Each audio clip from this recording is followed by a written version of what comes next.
അതുല്യയുടെ അച്ഛനും അമ്മയും ടെലിഫോൺ ലൈനിലുണ്ട്, തത്സമയം ചേരുന്നുണ്ട്.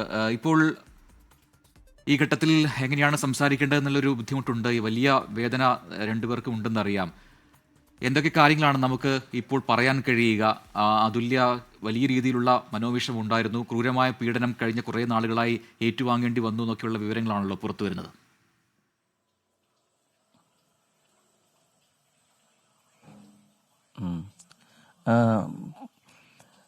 മകള് ഒരുപാട് കോംപ്രമൈസ് ചെയ്ത് കുഞ്ഞിന് വേണ്ടി, അവളുടെ മകൾക്ക് വേണ്ടി 10 വയസ്സുള്ളൊരു മകളുണ്ട്.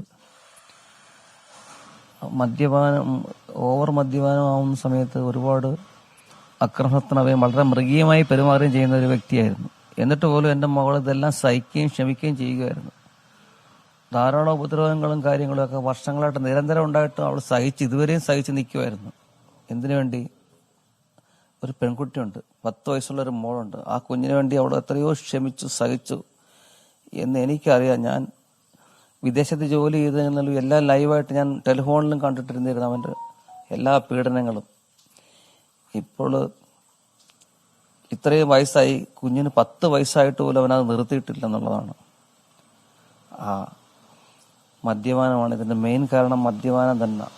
മദ്യപാനം ഇല്ലാത്തപ്പോൾ അവന് യാതൊരു കുഴപ്പമില്ല. മദ്യം ഓവറായിട്ട് കഴിക്കുമ്പോൾ മാത്രമാണ് ഇത്രയും വയലന്റ് ആവുകയും ഇത്രയും ഉപദ്രവങ്ങളും കാര്യങ്ങളൊക്കെ ഉണ്ട്. അല്ലെങ്കിൽ യാതൊരു കുഴപ്പവും ഇല്ലാത്തവനാണ്. അതുല്യ എപ്പോഴാണ് ഏറ്റവും ഒടുവിൽ വിളിച്ചത് വീട്ടിലേക്ക്? കഴിച്ച ആദ്യ നാൾ പോലെ തന്നെ മോൾ എപ്പോഴും വിളിക്കാറുണ്ട് കുഞ്ഞിനെ. കുഞ്ഞിനെ ഇപ്പം ഞാൻ വിദേശത്തായിരുന്നു. ഞാനിപ്പോൾ നാട്ടിൽ എത്തിയതിന് ശേഷം അവൾക്ക് വേറൊരു ഓപ്ഷൻ ഇല്ലായിരുന്നു. എനിക്കിപ്പോൾ ജോലി ഇല്ലാതായ സമയത്ത് അവൾക്ക് വേറൊരു ഓപ്ഷൻ ഇല്ല. അവിടെ ഭർത്താവ് സതീഷ് ശങ്കർ എന്ന് പറയുന്ന അവന് നല്ല ശമ്പളവും നല്ല ജോലിയൊക്കെ ഉള്ളൊരു വ്യക്തിയാണ്. ഈ മദ്യപാനമാണ് അവനെ ഇത്രയും വലിയ ഒരു വയലന്റ് ആക്കാനും അക്രമസക്തനാവാനുള്ള കാരണം. മദ്യപാനം തന്നെയാണ്. അല്ലാത്ത സമയത്ത് അവന് യാതൊരു കുഴപ്പവുമില്ല. ഇന്നലെ വിളിച്ചിരുന്നു അതുല്യ? ഇന്നലെ വീട്ടിലേക്ക് വിളിച്ചിരുന്നു? ഇപ്പം നിരന്തരം എപ്പോഴും മോള് സമയം കിട്ടുമ്പോൾ വിളിക്കാറുണ്ട്. ഇന്നലെ വിളിച്ചിരുന്നു. ഇന്നലെ എൻ്റെ മോളുടെ ബർത്ത്ഡേ ആയിരുന്നു. അവളുടെ അനിയത്തി അവിടെ ഷാർജയിലുണ്ട്. അവിടെ പോയി ഭക്ഷണമൊക്കെ കഴിച്ചതിന് ശേഷം രാത്രിയിൽ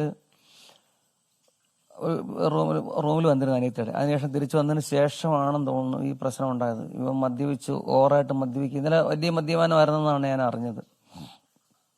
സ്ഥിരം മദ്യപാനി തന്നെയാണ്. പക്ഷെ എന്നാലും ചില ദിവസങ്ങളിലൊക്കെ ആയിരിക്കും ധാരാളം ഓവറായിട്ട് വരുന്ന ഈ സംഭവം. അപ്പൊ ഇന്നലെ കുഞ്ഞിനെ ഒരുപാട് ഉപദ്രവിക്കുകയും ശാരീരികമായി ഒരുപാട് ഉപദ്രവിച്ചിട്ടുണ്ടെന്നാണ് നമുക്ക് കാണുന്നത്. വിഷ്വലിൽ നിന്ന് നമുക്ക് വ്യക്തമാകുന്നത് അത് തന്നെയാണ്. അല്ല, നമ്മളത് കണ്ടു. നേരത്തെ അതിലൂടെ ഒരു സുഹൃത്ത് നമ്മളോട് പറഞ്ഞത് ഈ പറയുന്ന ദൃശ്യങ്ങളും ഒക്കെ തന്നെ അവർക്ക് നേരത്തെ അയച്ചു കൊടുത്തിരുന്നു. അതിൽ പറയുന്ന ഒരു പ്രധാനപ്പെട്ട കാര്യമുണ്ട്, സഹിച്ചു മടുത്തു എനിക്ക് എന്ന് അതുല്യ അതിൽ ആ വാട്സാപ്പിൽ സന്ദേശം നൽകിയിട്ടുണ്ട്. ഞാൻ ഡിവോഴ്സ് ചെയ്യുന്നതിൽ നല്ലത് എന്നൊക്കെ ഈ സുഹൃത്തിനോട് ചോദിക്കുന്നുണ്ട്. അതോടൊപ്പം തന്നെ അവർ പറയുന്നൊരു പ്രധാനപ്പെട്ട കാര്യം, ഇങ്ങനെ മകൾ നാട്ടിലുള്ളതുകൊണ്ട് തന്നെ ആത്മഹത്യ ചെയ്യില്ല അതുല്യ എന്ന് അവർ പറയുന്നുണ്ട്. എന്താണ് അച്ഛനും അമ്മയ്ക്കും തോന്നുന്നത്? അവൾ ഒരിക്കലും അത് ചെയ്യില്ലെന്നാണ് എന്റെ വിശ്വാസം. എന്റെ മോള് ഒരിക്കലും ആത്മഹത്യ ചെയ്യില്ല. അവൾ ആത്മഹത്യ ചെയ്യത്തില്ല. എന്ന് വെച്ചാൽ അത്ര കുഞ്ഞിനോട് അത്ര സ്നേഹമാണ് അവൾക്കുള്ളത്. ഒരു കാരണവശാലും അവൾ ആത്മഹത്യ ചെയ്യത്തില്ലെന്നാണ് എന്റെ വിശ്വാസം. കാര്യം ഈ കുഞ്ഞിന് വേണ്ടിയാണ് അവിടെ ഇനിയുള്ള ജീവിതം എപ്പോഴും പറയാറുണ്ട്. അവള് സങ്കടത്തോടുകൂടി എപ്പോഴും പറയാറുണ്ട്. ഇപ്പൊ തന്നെ അവള് ദുബായിൽ ഏതെങ്കിലും ജോലിക്ക് വേണ്ടി ജോയിൻ ചെയ്യാനിരിക്കുമായിരുന്നു. നാളെ തൊട്ടങ്ങോട്ട് ജോലി ഒരുപാട് അവസരങ്ങൾ ഉണ്ടായിട്ട് അവന് അത് അനുവദിച്ചിട്ടില്ല. പിന്നെ അവൾ ആത്മഹത്യ ചെയ്യില്ല ഒരിക്കലും. കാര്യം കുഞ്ഞിനോട് അത്ര സ്നേഹമുള്ള അവള്. കുഞ്ഞെന്ന് പറഞ്ഞാൽ അത്ര ജീവൻ അവക്ക്. അങ്ങനെയുള്ളവള് എങ്ങനെ ആത്മഹത്യ ചെയ്യുമെന്ന് എനിക്കറിയാൻ വയ്യ. ആ അമ്മ കൂടി ഉണ്ടല്ലോ കൂടെ. അമ്മയോട് ഈ പറയുന്നത് പോലെ അതുല്യ വിളിക്കുമ്പോഴൊക്കെ എന്തൊക്കെ കാര്യങ്ങളാണ് അമ്മ പറയുന്നത്? ഈ പറയുന്ന ഏറ്റവും ഒടുവിൽ ഇങ്ങനെ ഉപദ്രവം കൂടി വരുന്നു എന്നോ അങ്ങനെയൊക്കെ അമ്മയോട് പറഞ്ഞിട്ടുണ്ടോ? പൊന്നുമോള് വിളിക്കുമ്പോഴൊക്കെ പറയുമായിരുന്നു, അമ്മ ഉപദ്രവിക്കുകയൊക്കെ ചെയ്യുന്നതിനെ കാണിച്ചിട്ടുണ്ട്, പലവട്ടവും കാണിച്ചിട്ടുണ്ട്. അപ്പോഴൊക്കെ ഞാൻ പറഞ്ഞിട്ടുണ്ട്, എൻ്റെ പൊന്നുമോളെ നീ എന്തിനാണ് ഇങ്ങനെ സഹിച്ചു കിടക്കുന്നത്? 21-ാം നൂറ്റാണ്ടിലിപ്പം പിള്ളേരൊന്നും ഇങ്ങനെ സഹിക്കത്തില്ല. നീ ഇനി പോരെ, നീ അവൻ്റെ വസ്തുവും വേണ്ട, ഒന്നും വേണ്ട, നീ ഇനി പോരാൻ ഞാൻ പലവട്ടം ഞാൻ പറഞ്ഞതാ. ഒരു പെൺകുഞ്ഞുണ്ട്, അതിനെ നീ നല്ല രീതിയിൽ നാട്ടിൽ നിന്ന് വളർത്തിയിടുന്ന് ഞാൻ പലവട്ടവും പറഞ്ഞതാ എൻ്റെ കുഞ്ഞിനോട്. അന്നേരമൊക്കെ അവള് പറയാം, അമ്മ എൻ്റെ കുഞ്ഞിൻ്റെ പഠിത്തം നോക്കിയാ ഞാൻ ഇതെല്ലാം സഹിക്കുകയും ക്ഷമിക്കുകയും ചെയ്യുന്നെന്ന്. എൻ്റെ കുഞ്ഞ് ഒരിക്കലും ആത്മഹത്യ ചെയ്യത്തില്ല. എൻ്റെ കുഞ്ഞിനെ പല ദിവസങ്ങളിലും അവൻ ഉപദ്രവിക്കുന്ന രംഗങ്ങളൊക്കെ എൻ്റെ പൊടിമോളും കണ്ടിട്ടുണ്ട് വെളിനാട്ടിൽ ചെന്ന് നിന്നിട്ടുള്ളപ്പോൾ. ഈയിടെ 2-3 ദിവസത്തിന് മുമ്പ് ഒരു വീഡിയോ എനിക്ക് അയച്ചു തന്നെ. എൻ്റെ കുഞ്ഞിൻ്റെ ശരീരം മൊത്തം അടിച്ച പാടുകൾ, പ്ലേറ്റ് വെച്ച് തലയ്ക്ക് അടിച്ച് 3-4 തുണ്ടായി പ്ലേറ്റ്, എന്നിട്ട് ശരീരത്തിൻ്റെ കൊങ്ങായിക്ക് കുത്തിപ്പിടിച്ച് എല്ലാം പാടുകളായിരുന്നു എൻ്റെ കുഞ്ഞിൻ്റെ. അന്നേരം അത് കണ്ടിട്ട് ഇവിടെ എല്ലാം കീറിക്കിടന്ന് ശരീരം മൊത്തം പാടാ. അപ്പം ഞാൻ പറഞ്ഞു, എൻ്റെ പൊന്നുമോളെ നീ എന്തിനാണ് ഇങ്ങനെ സഹിക്കുന്നത്, നീ ഇനി പോരാൻ പറഞ്ഞു.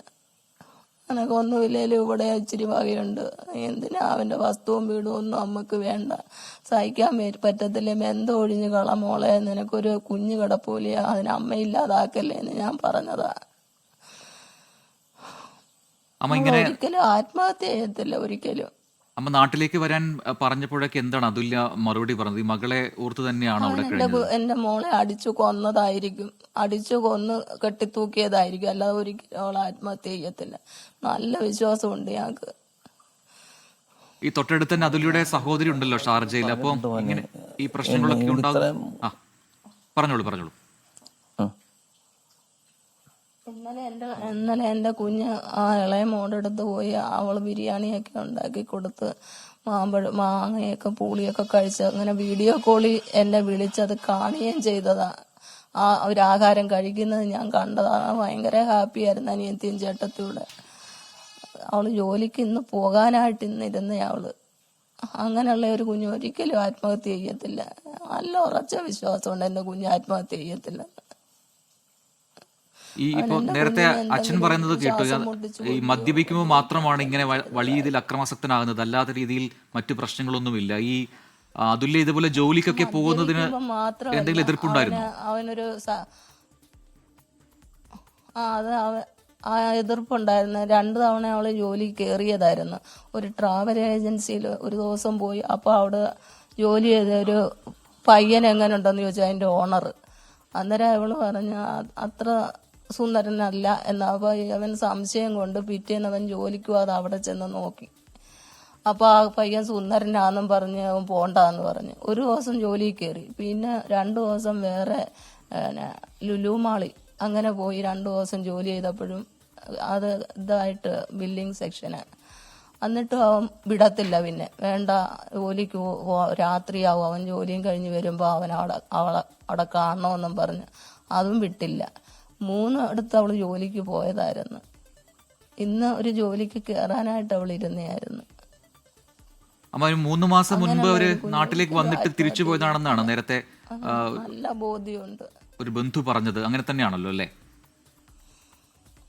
ഇപ്പം 3 മാസം ഇവിടെ വന്ന് നിന്നായിരുന്നു നാട്ടിൽ. അന്ന് നിന്നിട്ട് ഇപ്പം പോയിട്ട് 3 മാസമായി.